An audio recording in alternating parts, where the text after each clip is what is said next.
Hello, this week I've been pondering about films.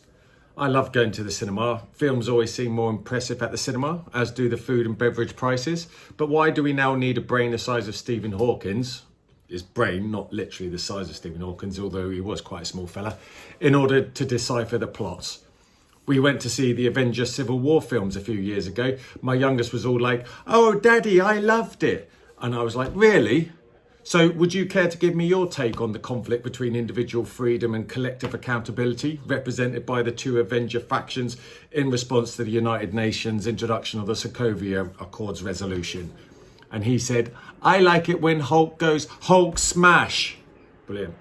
Compare that to the superhero and action movies of when I was growing up. Bad man wants to take over the world. Good guy, superhero, tries to stop him, nearly shot, eaten by piranhas, stung by a bee, tickled by a gorilla before he succeeds. End of. Even the movie for younger audiences are getting more convoluted and deeper in their message. Inside Out is more than just an animated film.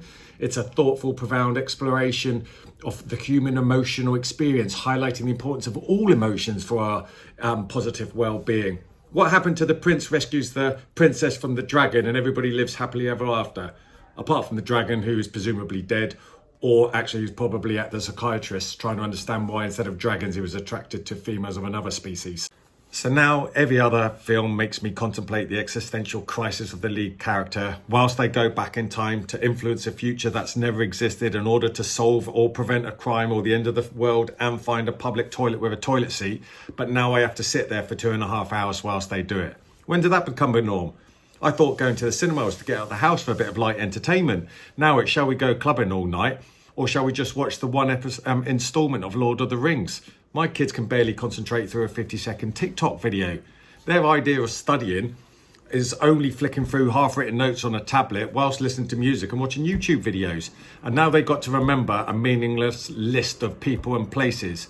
Oh no, Queen Paralula is in peril because the Ajuwabis from Rava Rasputina have been forced from their lands by King Wonky Winky from the galaxy Don't Give a Shit. Oh, and by the way, the Queen has a cousin called Uchi, who's from the planet Chidbarawaba. Is that an important plot point? No, he dies in the next scene. Actually, some films are just perfect.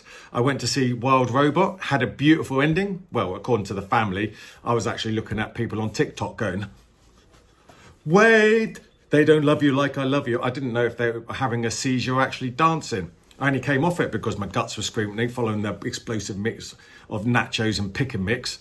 As I looked for a toilet with a toilet seat, I actually wondered if I was starring my own movie.